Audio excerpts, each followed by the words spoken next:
So Walter Mosley, I don't have to tell you this, but I will, is one of the most versatile and admired writers in America today.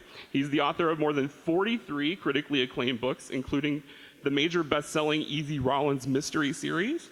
His work has been translated into 23 languages and includes literary fiction, science fiction, political monographs, and a young adult novel. His short fiction has been widely published, and his nonfiction has appeared in the New York Times Magazine, The Nation, and many other publications. He's the winner of numerous awards, including the O. Henry Award, a Grammy, and PEN America's Lifetime Achievement Award. He currently lives in New York City.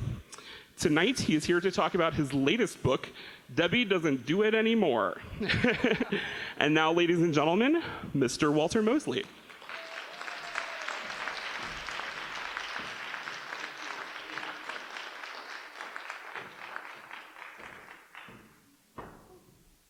Hello. Hi, how are you? That's good. I'm glad to hear that. Glad you came out. Glad I get to do my, I have this book. I wrote this book. I came up, a long time ago, I came up with the title, I don't remember even what we're talking about. I don't think we're talking about pornography, but we're talking about something, and I said, well, Debbie doesn't do it anymore. And wow, that's a great title. I should do something with that. And years have gone by. And finally, I don't know, about 3 or 4 years ago, I decided, I'll just write it. So I start, writing the book. Then I finished it. And it's hard to get people to publish things, because they get scared. A lot of people are very nervous about this book. A lot of venues say, well, we can't do that. And I said, well, why not? I said, well, look at the title. I said, well, did you read it? Well, no, but look at the title, It's like, and it's like, well, maybe. Anyway, but it's been fun. And people, except for college professors, know what I mean when she doesn't do it anymore. But I realized today that the title means more than, it's closer, I don't know if you guys read Melville, but it's closer to Bartleby the Scrivener than one might imagine. Bartleby, was sitting there, and the guy, his boss said, well, I'd like you to do this job over here. And he says, well, I prefer not to. And everything the boss asked him, I prefer not to. He asked him to go home. He said, I prefer not to. He asked him to leave the job. I prefer not to. And he just, finally, the job had to leave him. The idea is in America, or even anywhere in the world today, but America is a prime example, your whole life is kind of sucked up by work. And work will take everything. At the end of your life, you'll be an empty husk with no footprints behind you if all you ever do is work. This is a fact. It's just true, because the system itself is what we work for. We no longer work for ourselves. And this is what Debbie understands. She's, of course, working in the porn industry, which makes it kind of titillating. But so what I'm going to do is I'm going to read the first 7 pages, 8 pages of the book. And that's the setup. That's everything you need to know about her. And it's everything you need to know about her point of view. When I was able to write the first 7 pages of this book, I said, I can write from this woman's point of view because I know how she sees the world, And it's not like I know how women see the world, any more than I know how guys see the world, or I know how black people see the world. But I know how Debbie sees the world, and so I can write from that point of view. So what I'll do is I'll read the first 7 or 8 pages, and then you can ask me questions. And when you finish, I'll answer all your questions. And when you finish asking me questions, then I'll sign books. So it's easy, right? It's not rocket science. All right. I was reclining on my backside, thighs spread wide open. The smell of flower-scented lubricant filled the air, and hot lights burned down on my sweat-slicked black skin.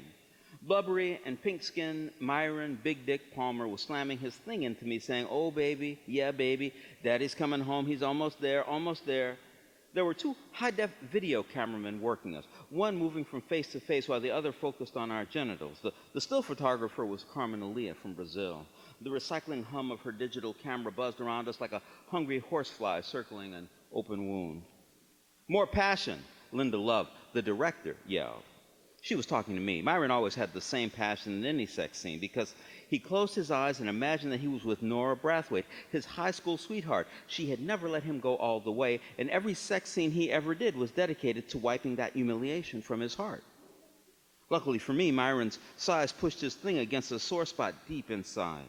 So when Linda called for more feeling, I stopped thinking about the details of the shoot and began to concentrate on how much he was hurting me with his attempt to penetrate all the way back to adolescence. I allowed the pain to show in my face with each stabbing lunge. "That's better," Linda said. "Almost there," Myron moaned for what seemed like the 100th time. The grunting meant he was about to orgasm. I knew it, Myron knew it, and worst of all, Linda was aware of what was coming, so to speak. Within the next 6 seconds, she'd cry, "On your knees, Debbie," and I'd have to jump down while looking up into the bright lights as Myron's big dick ejaculated on my face and breast. That was the money shot, the reason I woke up at 5 a.m., spent hours doing makeup and hair, toes and fingers. It was the reason I capped my front teeth, had breast implants, worked out 2 hours a day, 5 days a week with trainer to the stars Efron Fuentes, and shaved my pussy more often than my husband saved his chin. The money shot was not only my paycheck, but the salary of every grip, cameraman, makeup artist, and gopher in the room. Our reason for living would spout from Myron's big pink dick. This was no revelation. I had experienced thousands of ejaculations from men of every size and color and nationality. I had been spouted upon in Moscow, Kingston, Paris, and Johannesburg. This was my job. The only thing I worried about was keeping the acrid stuff out of my eyes. I was preparing to slide down from the sofa onto my knees when something amazing happened. Myron grunted, and Carmen switched to a double flash setting. Linda cried, "Debbie," and Myron plunged up against the one spot in my entire sex that still had sensation. I could feel a blast from the air conditioner and the crusty fabric of the sofa where we teetered, me on my back wearing only leopard print high heels, and Myron on his knees thrusting. And then, completely unbidden, I imagined a tall, olive-skinned man with intense eyes standing in the corner of the crowded room. I knew this man but could not name him. I was moving toward him while at the same time being stalked by the most powerful orgasm I'd ever experienced. The faster I moved, the closer the feeling came, until suddenly I was bucking and screaming, begging for more. "On your knees," Linda shouted, but I was way past taking orders from her. I could feel my nipples getting so tight that they seemed to be pinching themselves, and I felt the full weight of the experience of every one of my 31 years. Myron pushed me off the red sofa onto the floor. Then he stood up, drizzling his semen on me while I jerked around like a mackerel just landed on the deck of a dayboat off San Pedro. I wanted to stop the orgasm, but the orgasm was relentless. Like a series of storm-driven waves crashing down on the shore. The only option open to me was to let go of consciousness while Linda and her producers tried to figure out to save the shot and our paychecks. I woke up in what was once the nursery of the Bel Air mansion. The owner of the house had been a movie producer for one of the big studios until his star waned. He foolishly mortgaged this house to finance his girlfriend's film, Fun for Fauna. The movie didn't even make it to DVD, and now the owner, Sherman Pettigrew, rented the place for porno shoots whenever he could. Sherman lived in a trailer behind his ex-girlfriend's new beau's house in Topanga Canyon. Anyway, I came awake on the daybed in the barren nursery of a failed movie producer's house, still born into wakefulness after wasting what seemed like the last iota of passion in my life. "You okay?" a soft voice asked. I raised my head and saw Lana Lear sitting on a pink wicker chair. She was very petite, very white, with hair short as a new recruit's buzz cut. "I passed out," I said. "Yeah, it's so embarrassing." Lana giggled, then she laughed. "What's so funny?" I asked, even though I knew what the answer was. "I don't mean to make fun, Deb, but it's kind of silly for a woman who's had sex with 5 men at once to be shy about an orgasm." "Where is everybody?" "They left. Linda asked me to stay and make sure you were all right, but I would have stayed anyway." I realized that it was dark outside. When I shifted into bed, I felt the long-lasting, slick lubricant between my thighs. How long was I out? A long time. Was Linda mad? "No, Myron saved the day. You look really good with him standing over you like that. It looked real." "I have to get home, Lana," I said, trying to gather the strength to sit upright. "Has anybody heard from my husband?" Lana reached out and took my hands. She remained steady, and I was able to pull myself up. "No, I called the house but only got the service." Thanks for staying with me. I remember once in Jamaica, that dickhead Lester Foley got me high and left me in a hut on the beach without any clothes. Let's get you cleaned up, the diminutive personal assistant said. There were 3 police cars, their red and blue lights flashing angrily, parked on the sidewalk, the lawn, and up in the driveway of our home on South Elm in Pasadena. Lana and I were walking up the slight incline of the lawn, headed for the front door, when someone said, "Excuse me, ladies, this is a possible crime scene and we're not allowing anyone in." He was a small man in a black uniform with blue eyes and pink skin. He recognized me from his porno collection. I could see that in his startled eyes. There aren't many black-skinned women with long white hair and deep blue contact lenses. Debbie Dare was almost unique in the capital of a cliched profession. "Aren't you," he began to ask, "the owner of this house?" I said. What crime has possibly been committed?" "Wait here, ma'am," he said, and I knew that the news had to be bad. Lana put a hand on my shoulder. It felt so heavy that I almost fell down. My legs were still weak from the unwanted orgasm, and now this. The uniform called into the front door of my house. A few seconds later, a slender man in a cheap dark green suit came out. He traded a few words with the cop, looked in our direction, and hesitantly, I thought, walked in our direction. "Mrs. Pinckney?" he asked, looking at Lana. "Yes," Lana said. "This is Mrs. Pinckney."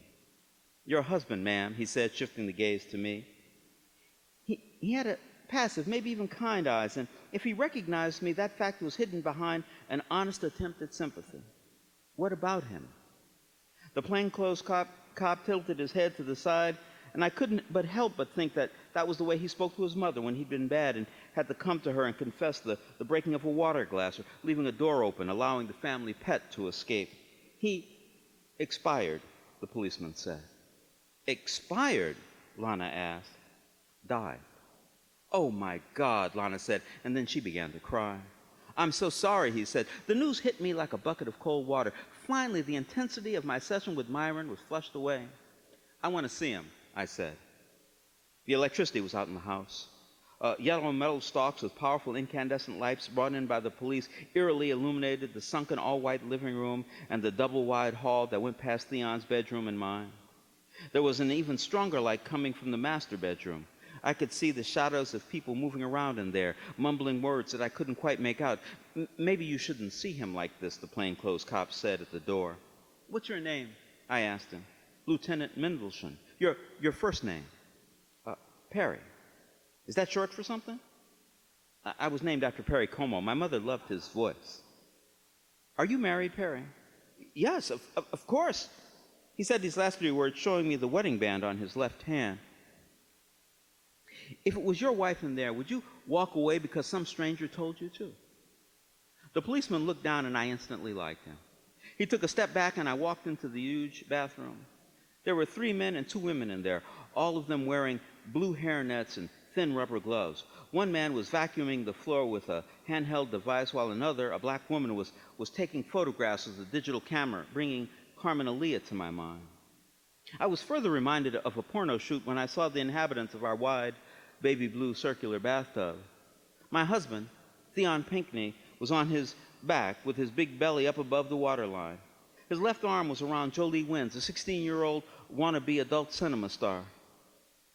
Jolie was my polar opposite, with her black hair and pale white skin. She didn't look dead. That's all. And I'll read no more.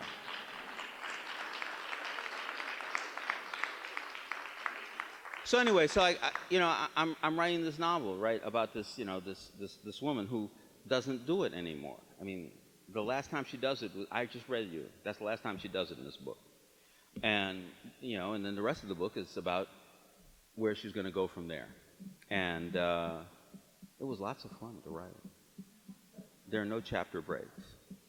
My editor said to me that he didn't like the men in the book. And I thought, wow, that's good. That's good. That means that her point of view has taken over my consciousness. But are any thoughts, notions, questions, minor criticisms? Yes? It was the kind of novel that when I started writing it,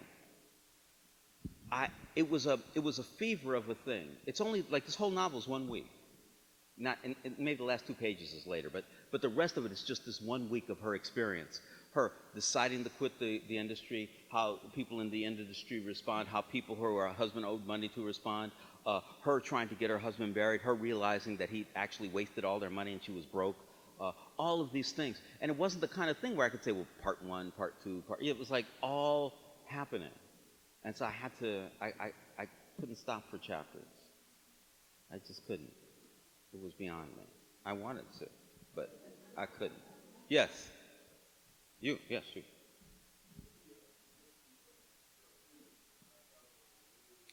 Well, you know, it's interesting. I think there's a lot to it. Number one, she's like she's a porn performer. Women in the business call themselves porn performers. They don't call themselves porn stars. Other people do that because they're stars to other people. But you know, to them, they're just like another girl, another guy on the set. But she wanted to make herself into a star. And so she wanted to make sure everybody knew who she was, you know. So she got like the really long platinum hair. It was her hair, but she had it, you know, straightened and dyed. The blue lenses, the tattoo, you know, she's 6 feet tall, just like, you know, jet black skin. She's like, you're not gonna forget that. You know, you might forget a lot of things you see, but you're not gonna forget that. But I think that beyond that, there's some kind of crazy notion of identity, crazy notion of the world that we're living in, a kind of blending of that world that we're living in, you know, where you know, because there's race in this book, but it's not really about race particularly. It's, you know, because this is a group of people, almost a cult, you know, who are so oppressed by an external force that both loves them and loves to degrade them, that there's a moment of identity that she discovers through this form. And, you know, it works. Everybody knows who she is. Yes, ma'am. Let me get you the microphone. People love asking me this question about this book, but go on. Come on. Well, I'll ask it again then. What kind of research did you have to do to understand the porn industry? That's the word I'm looking for. Porn industry. It is an industry. It I know. definitely is. I was going to say community, but It's that too. well, the porn industry and community to craft this character and this story. Uh-huh. Well, you know, the truth is, I want to tell. I love telling people this because I never do research, ever. I don't do it. I hate research. If I had the research to write books, instead of the 46 books I've written, I would have written no books because I just hate it. I really do. It's like I hated homework in school. And, but you know, I mean, like most red-blooded Americans, I've seen my share of pornography. And I had a pretty good notion of what I thought that life was like. And I thought, well, I'll take my chances. Then, after I finished the book and I had the galley, I was flying from LA to New Jersey. And every year in New Jersey, I didn't know this, they have a big porn convention. And so the plane was filled with porn actresses. Filled! And I was sitting next to this, you know, woman, you know, because she would start talking to me about it, you know, and I recognize, you know, you have to understand, I recognized a few of them, you know. I said, damn, that's Misty Knight, you know, and they said, yeah, that's Misty Knight. She said, and the woman we talked for 4 hours about, you know, what her life was like, what the business was like, you know, what I do. Because she said to me at one point, she goes, you're Walter Mosley, right? And I went, yeah. She says, yeah, I read your books. I was like, wow, you know. And it's like, that's interesting. And, you know, but after I finished talking to her, I'm completely confident that the book is okay. Yes, ma'am. Early on, there seems to be a lot of references to skin texture, skin color. Is that some sort of flip on? That's me. That's you? That's me. You know, you know, there's a lot of black people in this room, right? But there are very few black people in this room that are the same color. You know, this is one of the interesting notions. And also, I have to say, I want to be very clear. I do not believe in white people. I just don't. Like, somebody comes up to me and they'll say, do you think we live in a post-racial society? And I say, I know that depends. Do you believe that you're white? And, you know, of course they do. But we could be post-racial and they could still be white somehow. You know, whiteness was invented by the colonists who came here intent upon killing the so-called red man and enslaving the so-called black man and woman. And they realized, hey, we're in between these two hostile groups. We better have a group of our own. And so they call themselves white people. Because, in Europe, even in Great Britain, they had 6 different races. And if you called a Pict a Scot, they would kill you. If you called a Viking a Greek, they would kill you. If you called a Spaniard a Slav, they would quarter you. I mean, it's like they were different races. You look at them, they look like they're different races. They don't look like they're the same people. None of them are white, the white, the color there, none of them are that color, and we aren't. I mean, it's like this kind of made up thing. So, I like to talk about people. So you could say, well, I saw that black person. Well, what do you mean you saw a black person? Was it a black person? Was it a black person? Was it it's like, my friend Monte, he's from, oh God, what's the country he's from? He's from, I know he lives in Senegal, but anyway, he went home and he has a wife about your color. But he's, very dark skinned. And he was telling his friends, it's hard making it in America too. And he said, look, you're married to that fine white woman and you say it's hard. So, the notion of race and color is like this kind of crazy thing, So I just like to say what I'm seeing. I can't say I see a black woman if she's really the color of honey.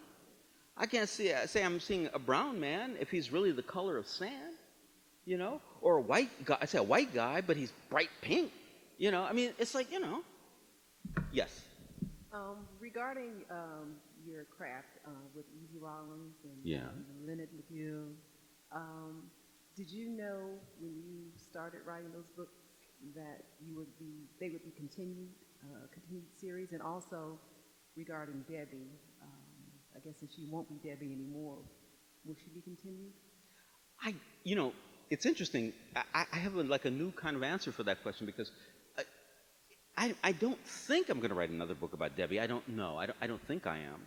But I'm right now working with Reggie Hudlin trying to do a series, a TV series on Debbie and her life. So that I can do her in another medium, no pun intended. But I would, so that, yes, I did know about Easy Rollins. I did when I'm mystery series. Yeah, I know when I'm coming up with a character who can, who I can work with, who can develop over a long arc of time and stuff. So yes, I did know that. Yes. Hi. Do you have any plans to bring more of your books to the big screen? Well, my plans and the big screen have nothing to do with each other. I just, right now, Rodrigo Garcia, Gabriel Garcia Marquez's son, is going to be, pretty sure, directing an HBO film about the last days of Ptolemy Gray with Sam Jackson starring in October. I'm doing, I just finished the pilot for a Socrates series. Fishburne's going to come back and redo that, so we're going to try to do that series also with HBO. I think there's a Tempest Tales we're trying to do it, as a sitcom, and a few other things. There's a movie with Jennifer Beals called Inside Job that we might be doing. So a company just said they'll buy it the other day. We'll see. But you never know. Honestly, you work and sometimes something happens. Sometimes you make some money. Sometimes they make some. The thing with Sam Jackson probably gonna get made. He has a big star right now. But we'll see. It's better to do it for television because more people see it. Yeah. Yes. Another. Yes. Yeah, my name is James. I'm a member of Aspiring Writer Circle here at Martin Luther King. It's just a pleasure to meet you, and I just want to say that.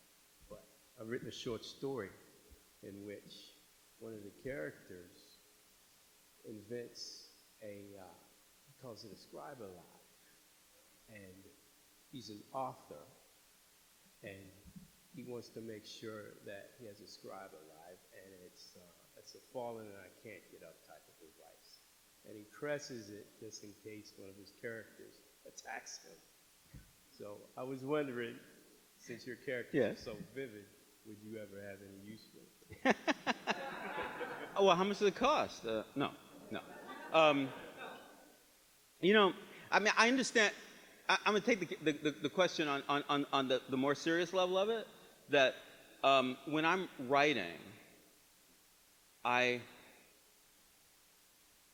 my characters have certain level of power that that surprises me sometimes. For instance, I was writing a screenplay for The Man in My Basement, and the Aniston Bennett character, is asked, "Well, do you believe in?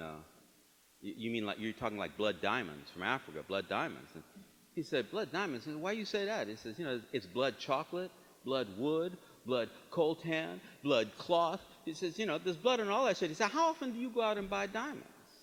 He said, "You say I'm going down to the mall today to buy me some diamonds. You buy chocolate all the time, though. You use your cell phone all the time. The blood's on everything that comes out of Africa, but we put the blood on diamonds because listen, who's buying diamonds, right?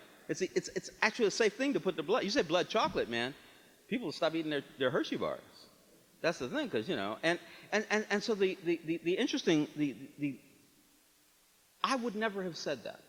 I would never have said that, but Aniston Bennett would say that. And it's so in that way. When I get into the skin of one of my writers, my characters, I can say things through them, but I'm not afraid of them. They don't take me over.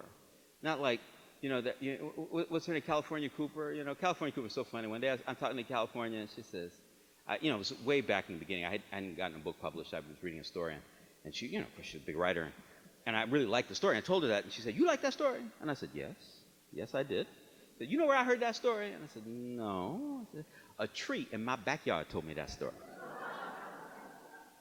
And you know how, like, when people are crazy, you don't want to look them in the eye, so you look down. She said, "Oh, really?" And she said, "But I have an even better story. You like it even more. A cloud told me that story as it was passing by." I was like, it was wild, She was wild, But I don't have that.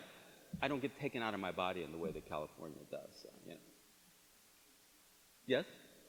Mr. Mosley, it's good to be here and meet you in person. I wanted to ask you, when you write a story like Debbie Doesn't Do It Anymore, and it might be a hard sell to publishers and different bookstores, does it deter you from writing it, or does it change what you do? No. No? But I think that I don't think all writers would answer that question the same way. I'd look at it like this. If you want to be rich, you should be in real estate, right?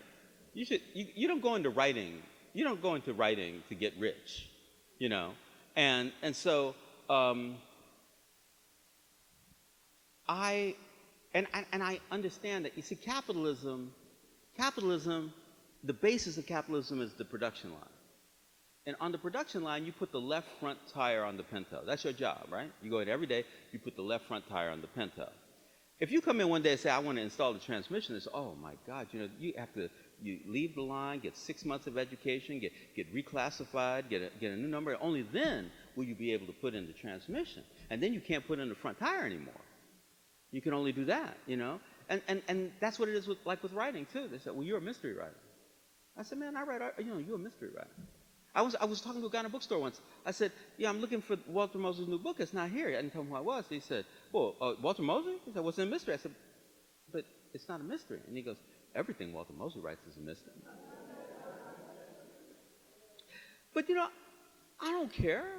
I don't care if I don't make any money on this book or that book, or because you can't live like that, because then you will be that empty husk with no footprints, right? Because you only wrote what they want you to, and you better believe when what they want you to write doesn't sell anymore, your career is over.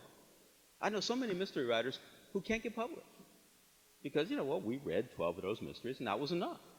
We don't want to read no more of your mysteries. Yes. Where am I? Oh, yes. Hello. Hi. I want to ask you about the plays. I think there are 2. Oh, well, there's more than 2, but the 2 that have been produced, yeah. Yes. Are they in print? I can't seem to find them. One is in print. The Fall of Heaven is in print. You should be able to get that. And the other one is I did it in New Jersey, and now it's going off Broadway. I'm very happy. 59E59 in Manhattan. It's going off Broadway in late October for about 6 weeks or something like that. And after that, once you do a play in New York, you probably get it publicized. But I ask the question because I read everything, literally everything you write and publish. And I'm not going to criticize, but I've seen a kind of continuity or overlap between you and August Wilson, which may be in my imagination, and I wonder if you see a transition into more drama. No. I mean, I like writing plays, and I'm going to keep writing plays. I'm not sure if that's a transition. Transition reminds me of dying, so I don't want to. Well, he transitioned. People say that, but like the thing about August is people would think often that August and I were like the same person. So people would come up to me and they'd say, "You the writer?" And I say, "Yes." I said, "Man, I love Ma Rainey's Black Bottom." And I said, "Oh no, I'm not that writer." They go, "Oh, okay, fine." And I was upset about it until August one day told me that the same thing happened to him. He said, people come up to me and said, "Well, I love that Devil in a Blue Dress, man. And he said, "Man, I didn't write that." I said, "Oh, okay." But then August died, right? And 2 years after August died, I was standing in a room and a guy came and said, "Oh, Brother August Wilson, it's so great to meet you." I said, "Man, wait a second. I didn't complain with all these other people, but he's dead. He's been dead for 2 years."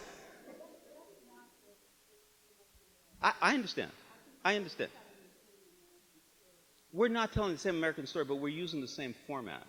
We move, like Easy Rollins moves over a period of time, tells is telling Los Angeles, he's doing Pittsburgh, he's doing his thing, I'm doing mine, and they're related. They're related in that way. It's not the same thing. And the play is nothing like. I mean, my play is like, they're like small personal things. He has those large, big family stories, big history things. I don't know. I mean, I love them. I love going to listen to his plays. I mean, language particularly, but I don't write that. Yes. Hi. So I have only heard you speak one other time, and it was at an event at ARP. It was an ARP thing, and you were talking about your mom. And I really appreciated that.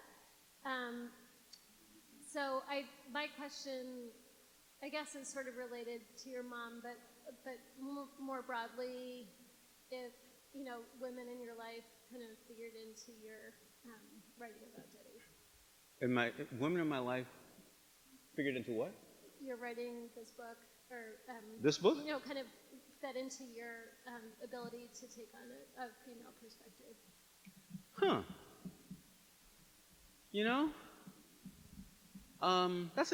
It's a really interesting question.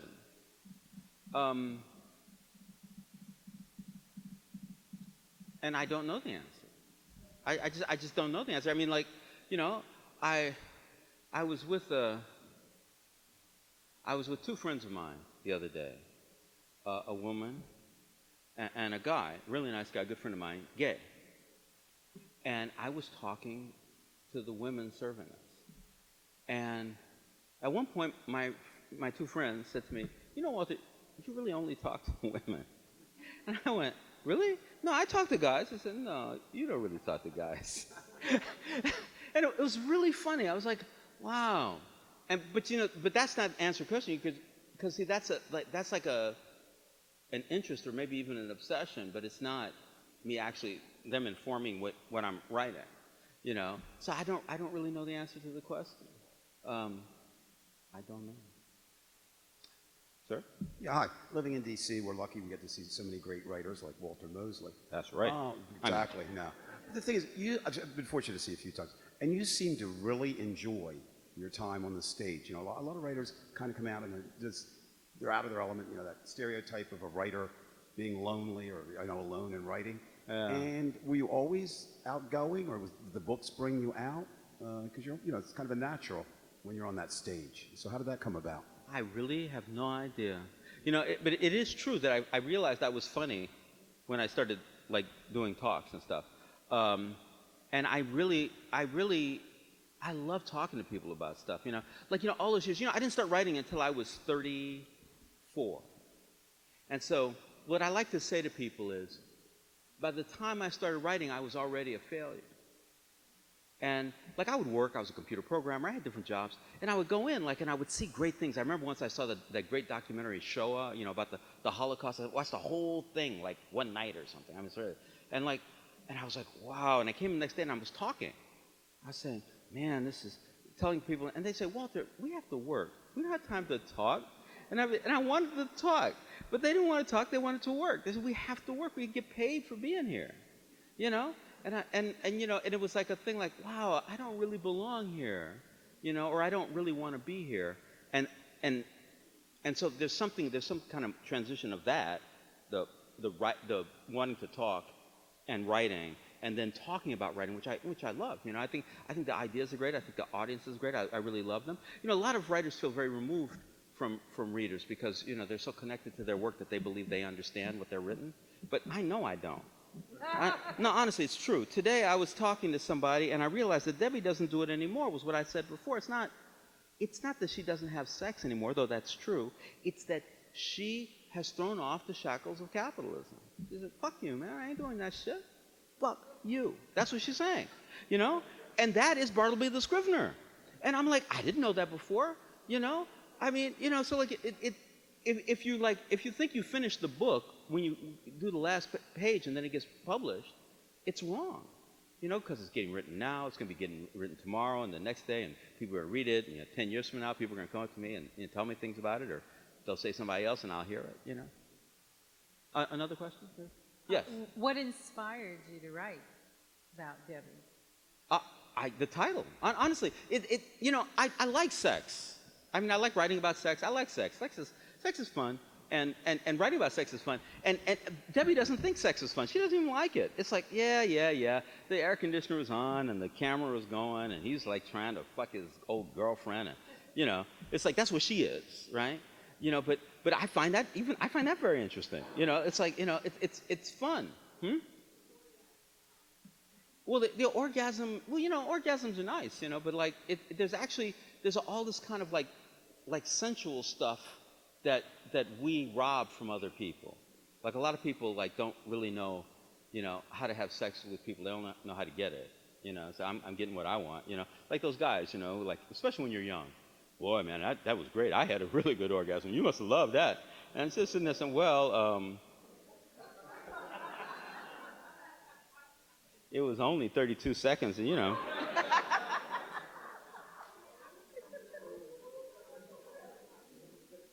He said, but it was so powerful, baby, It's fun, right?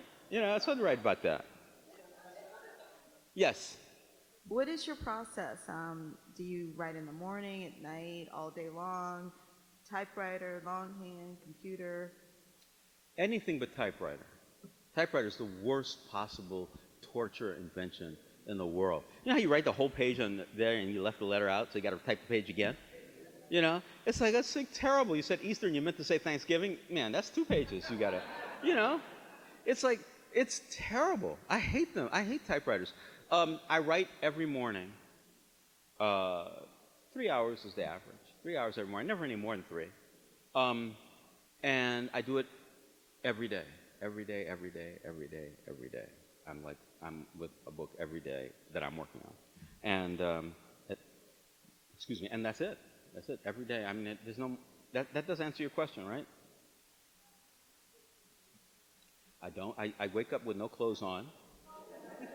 And I don't put them on because I have to write. And I start writing.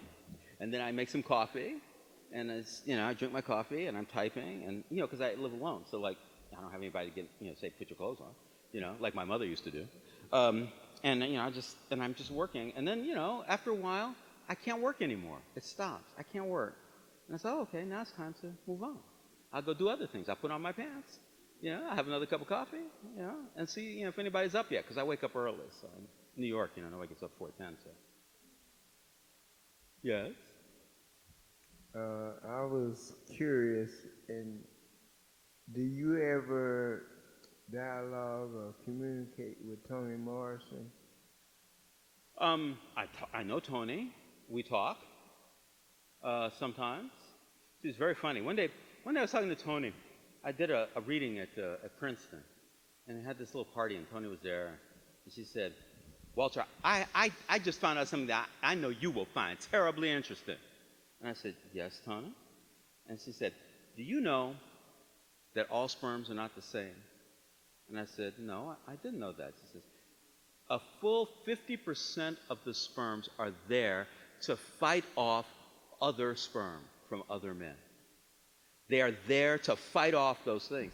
And I went, wow, Tony, you know, I really am interested in that. And she said, I knew you would be. I think that really kind of encapsulates our relationship. Yes? So I was going to go back to the plays really quickly. I had a good. You can spend more time on them. Oh, okay.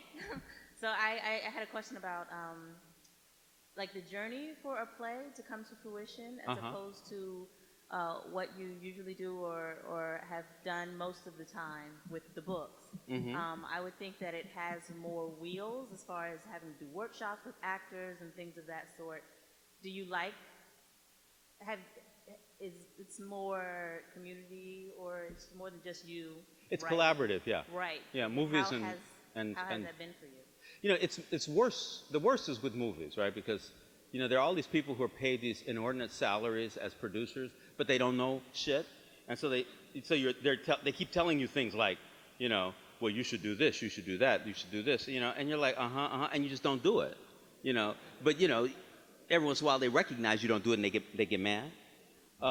With plays, it's interesting. I love theater. I love the theater. I'm not sure that I like theater people, but I love the theater, and I love the idea of, like, you know, working on a play, seeing it come alive, because they take your language and they bring it to another level. They bring it to another whole thing, and that's very wonderful, you know. So but you know, I write a lot before I put something out there in the world, and so when I do that, it's almost finished, you know. And we do little, you know, slight little things, but it's not like big, gigantic rewrites. Maybe it will be in the future. Uh-oh. Yes? I have another question. That's good. I can ask questions all night, but I'm not going to do that to everybody. Out of, you know, your career being as long as it is it surprising to see how many fans you have, or how many, you know, people who love the things that you write? Is it overwhelming, or, you know, how do you feel about it? Well, I mean, I you know, it goes back to the thing I said before, you know, like I said, by the time I started writing, I was already a failure. And so, like, I always feel like a failure, which is not a bad thing.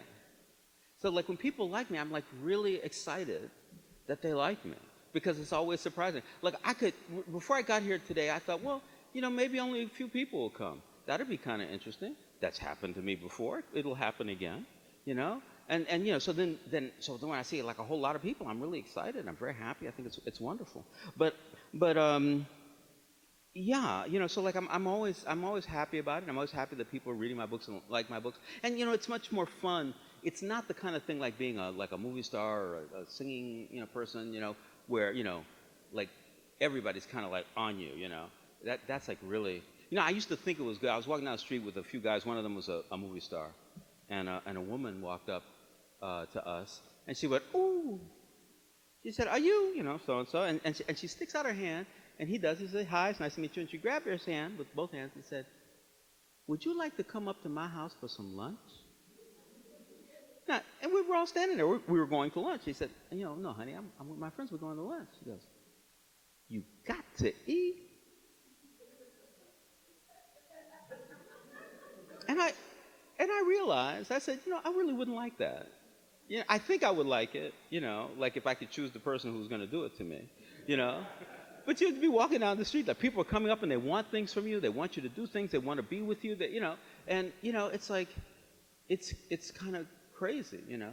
But I don't have that, you know. Like, you know, every once in a while, once about every, like, 10 days, when I say, you that writer, right? Especially if I'm in Harlem.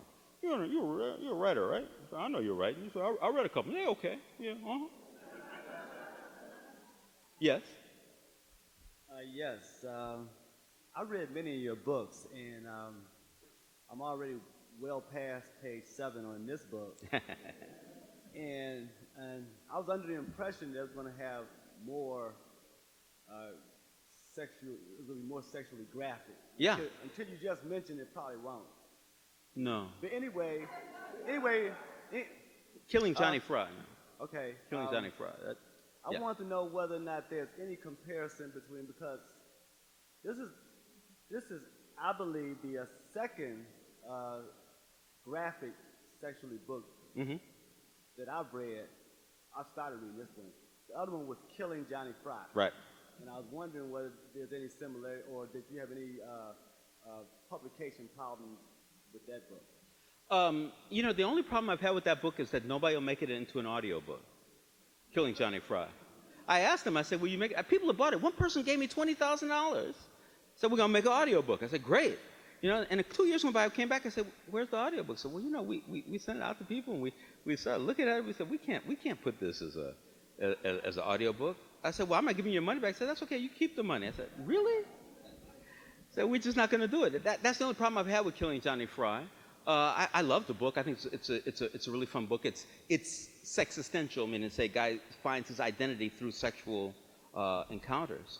But this book is about the almost the opposite, almost exactly the opposite. A woman who's trying to regain herself after being savaged and ravaged by a system of sexuality. Not a system that she has anything against, but she's given. But you know, it's the same thing as working in a coal mine. But if I just wrote about a coal mine, people wouldn't read the book. But you know what I'm saying? But it's like, you know, you go down in the coal mine, they pay you $1 a ton, you get black lung, you die from, like, you know, things happening all the time, and you know, nobody cares. Everybody uses your coal, but nobody cares about you. Nobody says, well, the poor coal miner. They don't care about the coal miner. They don't care about the sex worker, and that's the kind of thing that, you know, that I'm doing here. So she's, you know, she remembers sex, she remembers these things, but there are things that she does. She remembers it the way the beginning is, which is in no way exciting, you know. Another question. Yes. I'm a big fan. Thanks. And I got the first book I picked up of yours was Devil in a Blue Dress, and I stole it from my dad's library. He's a big fan, and he didn't know I was reading his books. And I think I had gotten through the first 3 or 4 Easy Rawlins books, but I finished the first 4 before he had finished number 4. So I go in, I grab the book, I read it, put it back, and he's like, CJ, you read my books? Like, yeah. He goes, well, how far have you gotten? Like, well, I think I'm on book 4 or 5 now. So then I started buying them, and then when I finished, I give them to him, well, this one was good, you should read it. And I got up to Little Yellow Dog, I think, before I left. I joined the military several years ago, and I haven't picked up the series since then. But in reading your books, and then I watched that Devil in a Blue Dress movie, Denzel Washington was in it. And as much as I liked the movie, I realized that, and in most cases, movies don't do what the books do. No, it's true. And there's so much they leave out, I guess, either for the sake of time or they just don't think it'll sell, whatever the case is. They just don't do it. But because of you and your writing style, now whenever I find out there's a movie based off a book, I can't watch the movie until I've read the book. It's usually a good choice. Right, but then I judge the movie so harshly because it doesn't stick to the book. Well, sometimes movies, great movies are made from not so great books. The Godfather is a great example.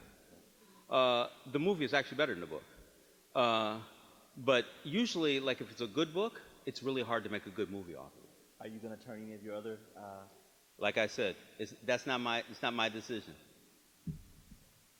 Thank you. I'd like to make those movies. You make good money, yes? Hi, good evening. I'm also a great fan of yours. I love your books, and I'm really glad that I'm here. I was wondering, you've spoken several times about the crushing, oppressive parts of capitalism, and I was wondering if that is a theme that you've had in other books. Oh, yes, I have had them in other books, and I just finished the other day writing a monograph, because I write political monographs. So you could look up, Working on the Chain Gang was the first one, Life Out of Context, a few others. I just finished one, it's not published yet, it's called Folding the Red into the Black, or creating a new untopia for the 21st century. Because it's my understanding, because I'm really not, like, the truth is that it's just like, so-called white people and so-called black people. It's like so-called socialism and so-called capitalism, because both systems, if allowed on their own, to develop are kind of like white sugar, very sweet but also poisonous. You know, it's like you have to rather than having faith in a system, you should just take the working tools from each system that's good for people and put them together and make them work.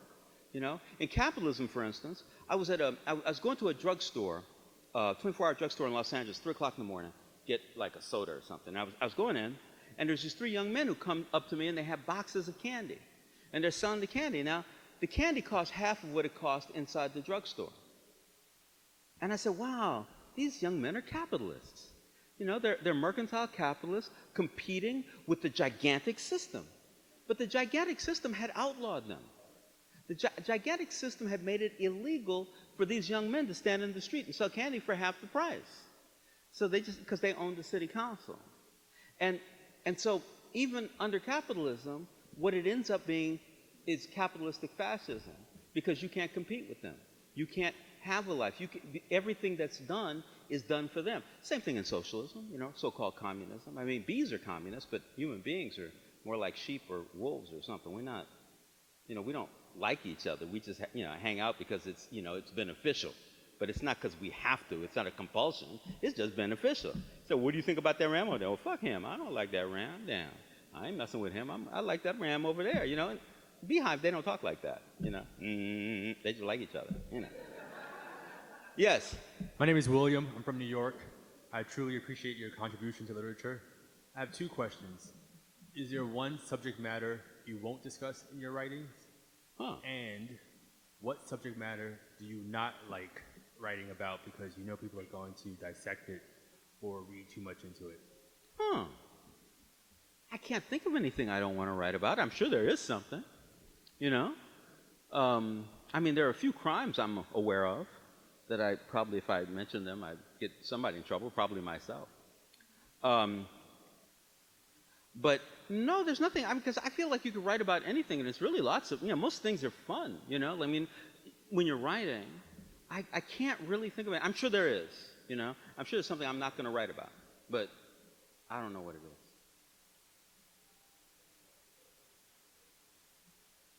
What subject matter you know, there's nothing I don't like writing about, you know, but, okay, first thing I would say is there's nothing I don't like writing about, but when I'm writing about one thing, I don't want to write about anything else.